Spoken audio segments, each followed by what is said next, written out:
Channel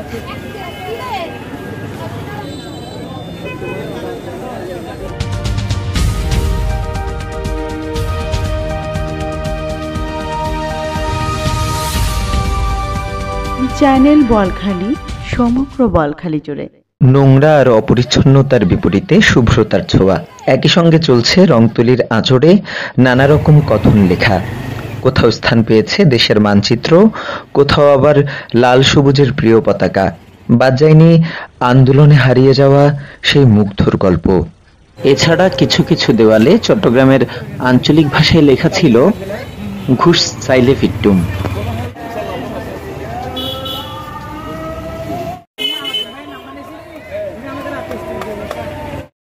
শনিবার ছুটির দিনে ফুটপাত থেকে শুরু করে সবখানে চলেছে পরিচ্ছন্নতা কার্যক্রম।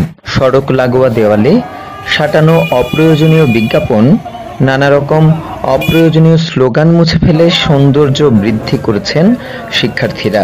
দেশ সংস্কারের অংশ হিসেবে এই কার্যক্রমে অংশ নিতে পেরে তারা গর্বিত।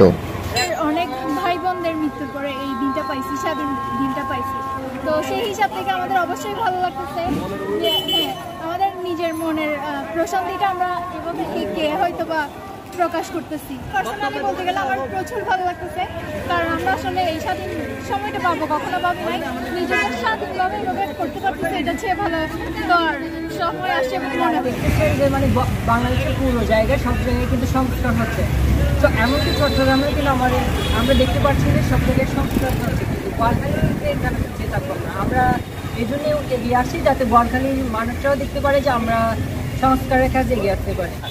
মন যদি আমার কুলসিত হয় তখন সংস্কার, হাজার সংস্কার আসলেও কখনো করা যাবে না। আমি চাচ্ছি আমি নিজেকে আগে সংস্কার করে তারপর আমি আরেকজনকে সংস্কার করি। সেই উদ্যোগে আমি চাইছি আমার বাচ্চারা একসাথে এসেছে, আমি আমার চিন্তা যেটা ছিল আমি সেটাই বাস্তবায়ন করতে পেরেছি। মোটামুটিভাবে আমার সব দেশে যেরকম হচ্ছে, বাংলাদেশে সবখানে যেরকম হয়েছে মোটামুটিভাবে বলখালিতে সেরকম করছে। আমি চাইছিলাম জিনিসটা অ্যাকচুয়ালি বলখালিটা অবহেলিত ছিল, এখনও অবহেলিত, আমরা কিছুই পাইনি বলখালিতে। এই জিনিসটা আমরা জানছি, আমরা ছাত্ররা আছি বা আমাদের ছাত্ররা আছে, ওরাও কিছু একটা করতে পারে। এদিকে বোয়ালখালীর বিভিন্ন সড়ক দখল করে দাঁড়িয়ে থাকা গণপরিবহনগুলো শৃঙ্খলার মধ্যে আনতে কাজ করছে শিক্ষার্থীরা। কিংবা যারা প্রশাসনিক দায়িত্বে থাকবে তাদেরকে আমরা সহযোগিতা করতে পারছি। সেক্ষেত্রে আসলে আমাদের সিদ্ধান্ত দেওয়ার মতো কিছু। তবে আমার মনে হয় এই সারা বাংলাদেশে যে একটা বৈপ্লবিক পরিবর্তন এসেছে, ছাত্র সমাজ যদি এই ব্যাপারে সোচ্চার হয় তাহলে সরকার বা যারা নীতি নির্ধারণী পর্যায়ে থাকবেন তারা অবশ্যই বাধ্য হবে। এছাড়া সন্ধ্যা 7টায় মোমবাতি প্রজ্বলন করে বোয়ালখালীর শহীদ হওয়া ওমর সহ আন্দোলনের সকল শহীদদের স্মরণ করা হয়।